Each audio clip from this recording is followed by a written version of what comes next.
Cerita dimulai langsung setelah Ian resmi naik tahta sebagai raja yang baru. Para menteri dan pejabat istana berbaris, lalu membungkuk memberikan hormat sebagai bentuk pengakuan atas kekuasaannya. Namun suasana khidmat itu langsung berubah menjadi sangat tegang. Tak lama kemudian, Raja Ian langsung mengumumkan rencana besar yang sudah ia siapkan sejak awal, yaitu menghapus sistem monarki di negara tersebut. Pengumuman mendadak ini membuat seluruh ruang sidang terkejut dan memicu perdebatan sengit. Salah satu menteri bahkan langsung berdiri dan menantang keputusan Raja Ian secara terang-terangan. Kabar tentang rencana penghapusan kerajaan ini langsung bocor ke publik dan memicu kekacauan di luar istana. Kerumunan wartawan dan reporter langsung mendatangi istana untuk mencari kebenaran. Mereka mengepung Perdana Menteri Jong-woo yang baru saja keluar, lalu memberondongnya dengan berbagai pertanyaan tajam mengenai keputusan kontroversial sang raja.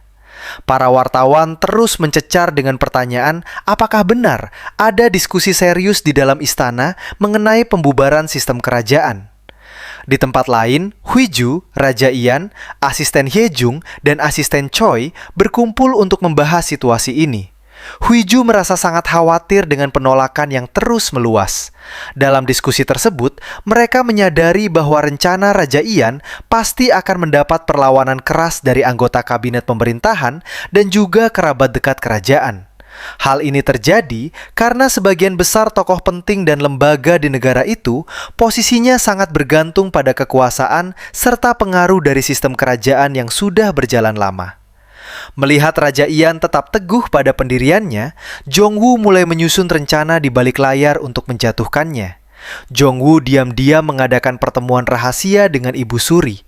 Dalam pertemuan itu, Jong-woo mencoba menghasut Ibu Suri agar mau menolak rencana penghapusan monarki secara terbuka. Jong-woo menyarankan agar Ibu Suri membuat pernyataan bahwa keputusan tersebut bukanlah demi kebaikan negara, melainkan hanya ambisi pribadi Raja Ian semata. Hasutan ini sempat membuat Ibu Suri merasa sangat cemas. Namun, alih-alih mengikuti perintah Jong-woo, Ibu Suri memilih untuk tetap berdiri di sisi Raja Ian demi melindungi masa depan putranya. Kondisi di dalam istana menjadi jauh lebih rumit ketika masalah ini mulai menyerang orang terdekat raja. Keluarga Huiju tiba-tiba menerima surat panggilan resmi terkait penyelidikan kasus skandal dana taktis ilegal atau dana gelap. Hal ini menimbulkan kecurigaan bahwa penyelidikan dana ilegal tersebut sengaja diangkat sebagai bagian dari skema taktik kotor yang lebih besar untuk menjatuhkan posisi Raja Ian sebagai raja baru, sekaligus menyabotase rencana penghapusan monarki yang sedang ia jalankan. Tindakan sewenang-wenang ini membuat Huiju sangat marah. Bukannya takut, Huiju justru semakin bertekad untuk melawan balik semua tuduhan tersebut. Di tengah situasi istana yang semakin tidak menentu, tekanan terhadap raja terus berlanjut. Para menteri kabinet tetap menolak mentah-mentah rencana perubahan sistem yang diajukan oleh Raja Ian. Pihak kabinet memohon dan mendesak Raja Ian agar tetap menjalankan tugas-tugasnya sebagai seorang raja sebagaimana mestinya. Sementara Jong-woo dengan dingin berdalih bahwa aksi penolakan itu terjadi karena mereka sedang menyampaikan apa yang diinginkan oleh masyarakat luas. Di sisi lain, saat situasi konflik politik semakin memuncak dan berada di titik kritis, Huiju tampaknya sudah siap untuk mengambil keputusan besar.